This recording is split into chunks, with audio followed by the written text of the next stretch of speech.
यूं तो अकेला भी अक्सर गिर के संभल सकता हूँ मैं। तुम जो पकड़ लो हाथ मेरा, दुनिया बदल सकता हूँ मैं। तो नमस्कार दोस्तों, कैसे हो आप सभी। आई होप कि आप सभी बहुत बढ़िया होगे और बहुत ही बढ़िया से आप सभी लोगों का मैट्रिकुलेशन का तैयारी चल रहा होगा। और मैं आज से आप लोगों का हाथ पकड़ लिया हूँ। तो मैं ऐसे तो तुम गिर के संभल सकते हो, लेकिन मैं हाथ पकड़ लिया हूँ ना मेरे दोस्त। चला मेरे, कोई दिक्कत नहीं होगा, दुनिया बदलना है। याद रखना, ठीक है। चलो, तो आज हम लोग क्या करने वाले हैं सर। आज 2021 का जो प्रथम पाली में जो साइंस का जो क्वेश्चन आया था, ऑब्जेक्टिव 80 क्वेश्चन आया था, जिसमें से 40 बनाना था। ठीक है, तो आज हम लोग उसका डिस्कशन करेंगे। और ये भैया याद रखिएगा कि पार्ट 1 है, ज़्यादा बड़ा मैं वीडियो नहीं किया हूँ, थोड़ा सा छोटा वीडियो है। ठीक है, 40 क्वेश्चन है। इसका पीडीएफ चाहिए तो कमेंट कर सकते हो। और ऐसा ही प्रश्न, ऐसा ही क्वेश्चन आएगा, इस बात को भी आप अपने दिमाग में सेट कर लेना, ठीक है। चलो, तो बिना किसी देरी के स्टार्ट करते हैं वीडियो को। सिर्फ आपसे रिक्वेस्ट है कि लाइक शेयर और कमेंट प्लीज़ आप लोग कीजिए, ताकि मेरा भी मोटिवेशन बना रहे। यूं तो अकेला ही अक्सर गिर के संभल। हेलो मेरे विद्यार्थियों, तो चलिए, ये आप देख सकते हो कि यही जो प्रश्न है ये आपका फर्स्ट शिफ्ट का है, ठीक है ना, और 2021 का है, ठीक है। इसको आप याद रखिएगा। चलिए, तो हम लोग पहला प्रश्न से स्टार्ट कर रहे हैं। तो पहला प्रश्न जैसा कि आपको दिख रहा होगा कि कौन सा संवहन उत्तक है। तो संवहन उत्तक आप समझते हो ना कि संवहन उत्तक आपका कौन कौन होता है, जाइलम और फ्लोएम। जाइलम और फ्लोएम दोनों के दोनों क्या होता है, संवहन उत्तक होता है। तो इसका सही जवाब क्या हो जाएगा, ऑप्शन नंबर डी, जो कि आपका क्या हो जाएगा, सही जवाब हो जाएगा। चलिए, अब आपका दूसरा क्वेश्चन कह रहा है कि प्रोटोजोआ उत्सर्जी पदार्थों का निष्कासन कैसे करता है। जो प्रोटोजोआ होता है वो अपने उत्सर्जी पदार्थों का मतलब हुआ कि उसके अंदर जो भी पदार्थ बेकार का बच जाएगा उसको प्रोटोजोआ किसके द्वारा या फिर कैसे अलग करता है। तो उसको विसरण के द्वारा, किसके द्वारा, विसरण के द्वारा अलग करता है, ठीक है। आप इसको याद रखिएगा, ठीक है ना। चलिए, अब हम लोग देखते हैं अगले क्वेश्चन को। और ये जो आप अगला क्वेश्चन है कि मनुष्य की सबसे बड़ी ग्रंथि है, मनुष्य की सबसे बड़ी ग्रंथि है। तो भैया मनुष्य की सबसे बड़ी ग्रंथि क्या हो जाएगा, थोड़ा सा छिप गया था, थोड़ा सा। चलिए, तो मनुष्य की सबसे बड़ी ग्रंथि क्या हो जाएगा, यकृत, यानी कि लीवर सबसे बड़ी ग्रंथि है, याद रखिएगा। शरीर का संतुलन बनाए रखता है, शरीर का संतुलन बनाए रखता है, कौन बनाए रखता है, तो सेरिबेलम, यही क्या करता है, शरीर का संतुलन बनाए रखता रखता है, ठीक है ना। इसको याद रखिएगा, बहुत ही इंपॉर्टेंट क्वेश्चन है। अगला क्वेश्चन है आपका, किशोरावस्था में होने वाले शारीरिक परिवर्तन का कारण है। किशोरावस्था यानी कि जब आप बच्चा रहते हो तो आपको शरीर में कुछ चेंजिंग आता है। तो इसका कौन मतलब क्या कारण है। तो ये आपको जैसा कि दिख रहा है ऑप्शन नंबर ए और ऑप्शन नंबर बी, यानी कि टेस्टोस्टेरोन और एस्ट्रोजन, ये दोनों के कारण थोड़ा बहुत चेंजिंग आता है, थोड़ा बहुत नहीं, बहुत कुछ। तो इसका सही जवाब ए और बी, यानी कि ऑप्शन नंबर क्या हो जाएगा, तो ये आपका ऑप्शन नंबर डी हो जाएगा, ठीक है। तो किशोरा अवस्था में होने वाले शारीरिक परिवर्तन का कारण है टेस्टोस्टेरोन और एस्ट्रोजन, जो कि दोनों के दोनों एक मादा सेक्स हार्मोन है, याद रखिएगा। टेस्टोस्टेरोन और एस्ट्रोजन दोनों के दोनों हार्मोन है। कैसा हार्मोन है, तो मादा जनन हार्मोन है, ठीक है। चलिए, अब हम लोग बढ़ते हैं आगे। अगर बढ़ते हैं आगे तो देखिए, थोड़ा सा इसको हम लेते हैं आगे, यहां तक हो गया है। अब अगला क्वेश्चन 6 नंबर क्वेश्चन आप देख सकते हो, बहुत ही आसान क्वेश्चन है सर। 6 नंबर क्वेश्चन कि मानव हृदय में कितने कोष्ठक होते हैं। तो इसमें कोई बताने वाली बात है, मानव हृदय में कितने कोष्ठक होते हैं, 4 कोष्टक होते हैं, ठीक है, याद रखिएगा। 7 नंबर क्वेश्चन है कि रक्त क्या है। इससे आसान क्वेश्चन ना यार आ सकता है, नहीं आ सकता है। रक्त क्या है? आप लोगों ने पढ़ा है कि रक्त जो है भैया वह एक तरल संयोजी उत्तक है। रक्त क्या है बोलो? तो रक्त ये आपका तरल संयोजी उत्तक है, जो कि आपका क्या हो जाएगा? ऑप्शन नंबर इसका सही जवाब क्या हो जाएगा बोलो? ऑप्शन नंबर ए हो जाएगा, ठीक है। रक्त एक तरल संयोजी उत्तक है। अब देखो, अब 8वां सवाल कह रहा है कि जीन शब्द, जो आपने बायोलॉजी में नाम सुना होगा जीन शब्द, ये जीन शब्द किसने प्रस्तुत किया? तो जीन शब्द प्रस्तुत किया था यही भाई साहब, ऑप्शन नंबर सी, जोहानसन ने। जोहानसन ने जीन शब्द दिया था, ठीक है ना। इसको आप याद रखिएगा हर हाल में, ठीक है। चलिए अब हम लोग देखते हैं क्वेश्चन नंबर 9 को। क्वेश्चन नंबर 9, तो देखिए क्वेश्चन नंबर 9 आपका क्या कह रहा है पता है? क्वेश्चन नंबर 9 कि तैलीय कागज, तैलीय कागज बोले तो तेल लगा हुआ कागज, वो क्या है? पारदर्शक है कि अपारदर्शक है कि पारभाषक है कि इनमें से कोई नहीं, क्या है? तो आपको पता होगा कि पारदर्शक मतलब जिससे प्रकाश आसानी से आर पार कर जाए, अपारदर्शक जिससे प्रकाश बिल्कुल आर पार न करे, और पारभाषक जिससे थोड़ा बहुत आर पार करे। तो जब आप कागज में तेल लगा दोगे ना, तो इससे जो प्रकाश होगा वो पूरा पूरी पार नहीं करेगा, बल्कि थोड़ा बहुत पार करेगा। तो इसलिए आपका सही जवाब हो जाएगा ऑप्शन नंबर सी, ठीक है ना। चलिए क्वेश्चन नंबर 10 क्या कह रहा है कि लेंस द्वारा उत्पन्न आवर्धन का एसआई इकाई क्या है? तो आवर्धन का एसआई इकाई भैया कुछ नहीं होता है। क्या होता है? याद रखिएगा, कुछ नहीं होता है, यह मात्रक विहीन होता है। तो 10 का हो जाएगा ऑप्शन नंबर डी, बिल्कुल सही जवाब। और ये क्वेश्चन नंबर देखो 11, प्रकाश की चाल विभिन्न माध्यम में क्या होता है? तो थोड़ा सा बड़ा हो रहा है, इसको हटाते हैं, इसको हटा ही देते हैं। प्रकाश की चाल विभिन्न माध्यम में क्या होता है? विभिन्न होता है। मतलब प्रकाश की चाल हर एक माध्यम में अलग अलग होता है। तो प्रकाश का चाल सबसे अधिक कहाँ होता है? निर्वात में होता है। कहाँ होता है? निर्वात में। और कितना होता है? तो वो 3 गुने 10 के पावर 8 मीटर प्रति सेकेंड होता है। प्रकाश का निर्वात में चाल सबसे अधिक 3 गुने 10 के पावर 8 मीटर पर। चलिए अब हम लोग देखते हैं क्वेश्चन नंबर 12 को। तो क्वेश्चन नंबर 12 ये कह रहा है कि वायु में प्रकाश की चाल निर्वात की अपेक्षा, मतलब निर्वात की अपेक्षा वायु में जो प्रकाश का चाल क्या होता है, वो क्या होता है? कम होता है। क्या होता है? कम होता है, क्योंकि निर्वात में प्रकाश की चाल सबसे अधिक होता है, तो उसके अपेक्षा वायु में क्या होगा? कम होगा, ठीक है, याद रखिएगा। लेंस में मुख्य फोकस की संख्या कितनी होती है? तो भैया लेंस में जो फोकस होता है 2 होता है। अरे लेंस में 2 फोकस नहीं होता है। चलिए अगला क्वेश्चन नंबर 14, विद्युत का सबसे अच्छा चालक है। तो इसमें कोई कहने वाली बात है? याद रखिएगा कि विद्युत का सबसे अच्छा चालक कौन है? चांदी है। चलिए तो इसका सही जवाब हो जाएगा 14 का डी। और देखिए भैया 15 नंबर क्वेश्चन कह रहा है कि शुष्क सेल का ऋण इलेक्ट्रोड बना होता है। शुष्क सेल का जो निगेटिव इलेक्ट्रोड होता है वो किसका बना होता है? तो वो याद रखिएगा, वो आपका जस्ता का बना होता है। और ऐसा ही क्वेश्चन एग्जाम में भी आपको बार बार देखने को मिलेगा, ठीक है। चलिए हम लोग बढ़ते हैं अब आगे क्वेश्चन नंबर 16 की ओर। और क्वेश्चन नंबर 16 जो कि देखिए क्या कह रहा है कि 1 जूल का मान होता है। तो 1 जूल का मान मतलब कितना कैलोरी के बराबर होता है?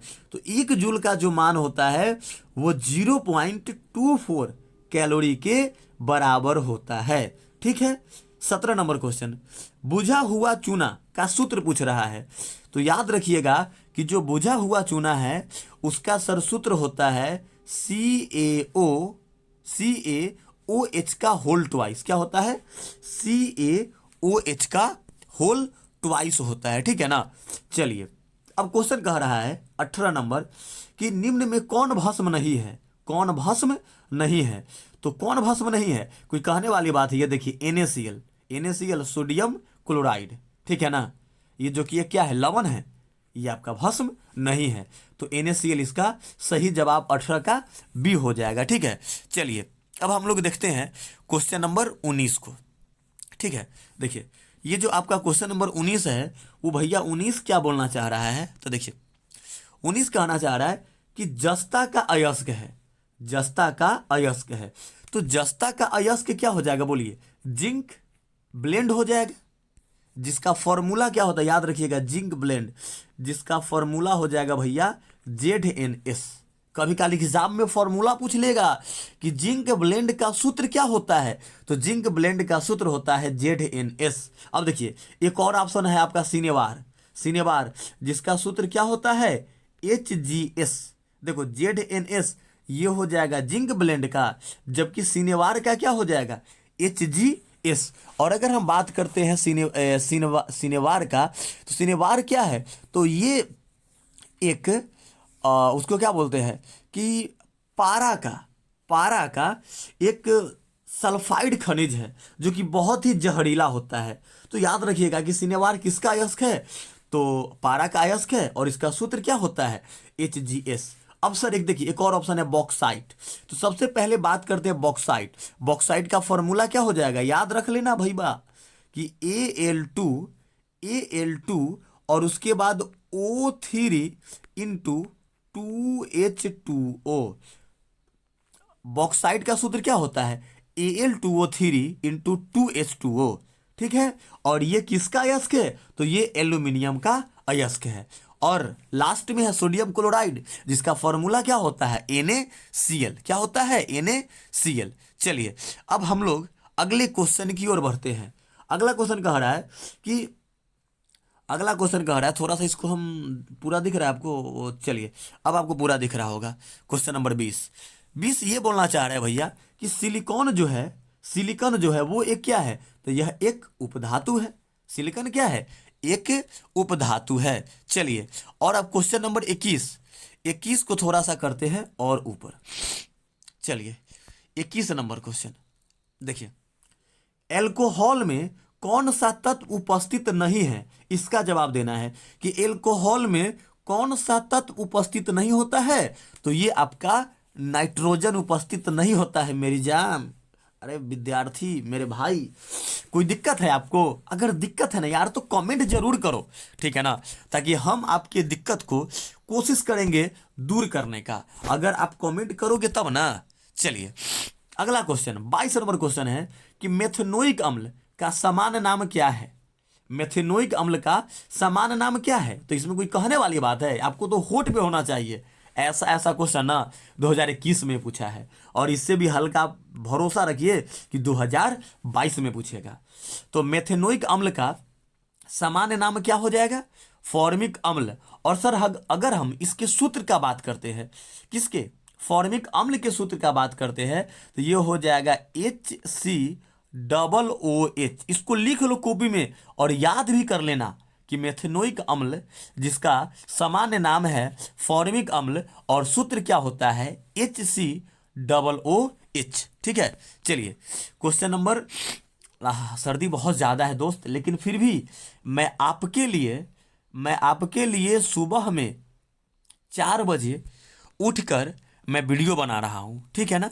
चलिए तो आपसे भी थोड़ा सा रिक्वेस्ट है कि अधिक से अधिक शेयर कीजिए दोस्तों में, चैनल को सब्सक्राइब कीजिए, लाइक कीजिए, ये आपका भी फर्ज बनता है। चलिए क्वेश्चन नंबर 23, स्वपोषी के लिए आवश्यक है। तो स्वपोषी मतलब कि जो खाना अपना खुद बना लेगा, तो उसके लिए क्या क्या चाहिए, क्लोरोफिल भी चाहिए, सूर्य का प्रकाश भी चाहिए, कार्बन डाइऑक्साइड जल भी चाहिए। तो यानी कि इनमें से सभी ऑप्शन नंबर डी इसका सही जवाब हो जाएगा। तो 24 नंबर क्वेश्चन कह रहा है भैया कि मैग्नीशियम पाया जाता है। मैग्नीशियम पाया जाता है किस में, क्लोरोफिल में। याद रखिएगा कि मैग्नीशियम किस में पाया जाता है, क्लोरोफिल में पाया जाता है। अगर ये क्वेश्चन रहता कि लोहा किस में पाया जाता है, तो ये आपका रक्त में पाया जाता है। ठीक है, चलिए अब हम लोग देखते हैं अगले क्वेश्चन को। अगला क्वेश्चन कह रहा है कि निम्नलिखित में से कौन पादप हार्मोन नहीं है। निम्नलिखित में से कौन पादप हार्मोन नहीं है। देखिए, तो एथिलीन आपका पादप हार्मोन है, साइटोकाइनिन भी पादप हार्मोन है, ऑक्सिन भी पादप हार्मोन है, जबकि ऑक्सीटोसिन यह पादप हार्मोन नहीं है। इसको आप याद रखिएगा कि ऑक्सीटोसिन पादप हार्मोन नहीं है। चलिए 26 नंबर क्वेश्चन, या फिर क्वेश्चन में ऐसे आएगा कि किन्हीं 3 पादप हार्मोन का नाम लिखे, तो एथिलीन, साइटोकाइनिन और ये आपका क्या हो जाएगा, इसको थोड़ा साफ कर देते आप लोग देख लीजिएगा, ठीक है। चलिए, तो बोल रहा है कि फूल में नर जनन अंग है। तो फूल का अगर सर हम नर जनन अंग का बात करते हैं तो देखिए ये आपका क्या हो जाएगा, पुंकेसर। पुंकेसर क्या हो जाएगा, फूल का नर जनन अंग हो जाएगा। चलिए, अब कह रहा है कि निम्नलिखित में से किसमें द्विखंडन नहीं होता है। द्विखंडन नहीं होता है, आप जानते होंगे कि द्विखंडन, बहुखंडन जो कि एक अलैंगिक जनन का क्या है, भाग है। अलैंगिक जनन का एक भाग है। तो जो द्विखंडन है ना वो ईस्ट में नहीं होता है। किस में नहीं होता है, ईस्ट में नहीं होता है, ठीक है। चलो क्वेश्चन नंबर 28। 28 क्या बोलना चाह रहा है कि पारिस्थितिकी तंत्र में ऊर्जा का स्रोत है। पारिस्थितिकी तंत्र में ऊर्जा का स्रोत क्या हो जाएगा, सूर्य प्रकाश। इतना आसान क्वेश्चन है। अनुवांशिकी का पिता किसे कहते हैं, तो अनुवांशिकी का पिता हम लोग किसे कहते हैं बताइए, कोई कहने वाली बात है भाई मेरे। ग्रेगर जॉन मेंडल को, यानी कि मेंडल को हम लोग अनुवांशिकी का पिता कहते हैं। चलिए क्वेश्चन नंबर 30 को देखिए। क्वेश्चन नंबर 30 क्या कह रहा है कि हरे पौधे कहलाते हैं। हरे पौधे को हम लोग क्या कहते हैं, उत्पादक कहते हैं। हरे पौधे को क्या कहते हैं, उत्पादक कहते हैं, ठीक है। नर युग्मक में गुणसूत्र की संख्या कितनी होती है बताइए, आप बताइए ना, हर बात हम ही बताएंगे। तो भैया नर युग्मक में अगर हम लोग गुणसूत्र की बात करते हैं तो ये आपका क्या होता है, 23 गो होता है। कितना होता है, 23 गो नर युग्मक में गुणसूत्र होता है, ठीक है। चलिए हम लोग अब बढ़ते हैं क्वेश्चन नंबर 32 की ओर। 32 नंबर क्वेश्चन कह रहा है कि ओजोन परत पाई जाती है। तो जो ओजोन परत है ना आपका, वो आपका स्ट्रेटोस्फीयर में पाया जाता है। कहाँ पाया जाता है, स्ट्रेटोस्फीयर में पाया जाता है। चलिए क्वेश्चन नंबर 23 को देखिए, 33 नंबर क्वेश्चन है कि दाढ़ी बनाने के लिए कौन दर्पण का उपयोग किया जाता है। तो दाढ़ी बनाने के लिए हम लोग किसका उपयोग करते हैं बोलिए, अवतल दर्पण का उपयोग करते हैं। किसका उपयोग करते हैं, अवतल दर्पण का। क्या चीज करने के लिए, दाढ़ी बनाने के लिए। जबकि आंख, कान, नाक, इस सब के डॉक्टर जो है, इस सब के सब किसका उपयोग करता है बोलिए, सब के सब आपका यही जिसका उपयोग करता है, अवतल दर्पण का। जबकि गाड़ी के साइड मिरर में हम लोग कौन सा दर्पण लगाते हैं, उत्तल दर्पण लगाते हैं। चलिए क्वेश्चन नंबर आप देख सकते हो 34 क्या बोल रहा है कि श्वेत प्रकाश वर्णक्रम में किस रंग की किरण का विचलन सबसे अधिक होता है। श्वेत प्रकाश में क्या गो रंग होता है, 7 गो रंग होता है। श्वेत प्रकाश को जब हम लोग प्रिज्म से होकर गुजारते हैं तो आप बताइए कि 7 रंगों में ना टूट जाता है। तो यही पूछ रहा है कि सबसे अधिक विचलन किसका होता है, तो ये आपका बैंगनी का हो जाएगा। और सबसे कम किसका होगा, तो लाल का होगा। या तो ये क्वेश्चन तो ये क्वेश्चन आ जाए। चलिए अगला क्वेश्चन, हम लोग क्वेश्चन नंबर 35 की ओर बढ़ते हैं। क्वेश्चन नंबर 35 कि समतल दर्पण की फोकस दूरी क्या होती है बताइए। समतल दर्पण का फोकस दूरी भैया कोई पूछने वाला बात है, क्या हो जाएगा, अनंत हो जाएगा। क्या हो जाएगा बोलो, अनंत हो जाएगा। चलिए हम लोग अब बढ़ते हैं क्वेश्चन नंबर, चलो अब तुम लोग अगला क्वेश्चन नंबर 36 कि अवतल दर्पण के सामने वस्तु को कहाँ रखा जाए ताकि उल्टा, वास्तविक और समान आकार का प्रतिबिंब बने। मतलब अवतल दर्पण में प्रतिबिंब क्या कंडीशन पे बनता है, 6 कंडीशन में। तो वही बोला है कि इस बार कहाँ रखे अवतल दर्पण के सामने कि उसका जो प्रतिबिंब होगा वो वास्तविक होगा, उल्टा होगा और भैया उसका साइज भी सेम होगा। तो याद रखिएगा इसका एक ट्रिक्स विशेष ना इस चैनल पे आपको शायद नहीं, लेकिन अगर आप कमेंट करोगे ना तो मैं वीडियो बना दूंगा कि अवतल दर्पण में जो आपका 6 कंडीशन में प्रतिबिंब बनता है उसको याद करने का ट्रिक्स आप एक बार में याद कर सकते हो, ठीक है ना। तो इसका ट्रिक्स हो जाएगा सीसी समान सी सी समान, वास्तविक और उल्टा। यानी कि जब अवतल दर्पण के सामने वस्तु को वक्रता केंद्र यानी कि सेंटर ऑफ कर्वेचर पे जब रखेंगे तो उसका जो प्रतिबिंब है वो सेम साइज का बनेगा। उल्टा बनेगा तो वास्तविक बनेगा ही बनेगा। ठीक है, चलिए क्वेश्चन नंबर 37 क्या बोलना चाह रहा है कि तारे के टिमटिमाने का कारण क्या है? तो तारे के टिमटिमाने का कारण है वायुमंडलीय अपवर्तन। याद रखिएगा, वायुमंडलीय अपवर्तन के कारण ही जो तारा है वो क्या होता है? टिमटिमाता है। चलिए, और अगला क्वेश्चन थोड़ा सा, यार ये क्या हो गया, चलिए अब हम लोग सर अगला क्वेश्चन देख सकते हैं। अगला क्वेश्चन नंबर 38। अब देखो, ये जो आपका 38 नंबर क्वेश्चन है ये बोल रहा है कि मानव नेत्र के लिए दृष्टि का अस्थायित्व होता है। किसके लिए? मानव नेत्र के लिए जो दृष्टि है उसका अस्थायित्व होता है। क्या होता है अस्थायित्व? 1/10 सेकेंड, 1/16 सेकेंड, 1/6 सेकेंड या फिर 1/18 सेकेंड। तो इसका सही जवाब क्या हो जाएगा? 1/10 सेकेंड। इसको आप कॉपी में लिख लीजिए, यह क्वेश्चन आ सकता है। ठीक है, चलिए, उत्तल दर्पण से बना काल्पनिक प्रतिबिंब। अब देखिए, जब काल्पनिक बना है तो हमेशा सीधा होगा, क्योंकि काल्पनिक ही क्या होता है? सीधा होता है। तो आप सीधा आप ऑप्शन नंबर क्या, ए और सी में देख सकते हो। ए और सी, बी और डी तो खैर होगा नहीं, डी हो सकता है, लेकिन ए और सी में सीधा है तो इसका सही जवाब हो जाएगा सीधा और हर्षित। ठीक है, चलिए, और अब हम लोग देखते हैं अपना लास्ट प्रश्न, और आगे हम लोग फिर अगले वीडियो में देखेंगे। ठीक है, अगर आप लोग सपोर्ट करोगे, लाइक करोगे और दोस्तों में अधिक से अधिक शेयर करोगे तो। ठीक है, चलिए, क्वेश्चन नंबर 40 भैया क्या कह रहा है कि अवतल लेंस का आवर्धन जिसको एम से सूचित करते हैं वो किसके बराबर है? तो आवर्धन बराबर आपने फॉर्मूला पढ़ा होगा, क्या होता है? V/U।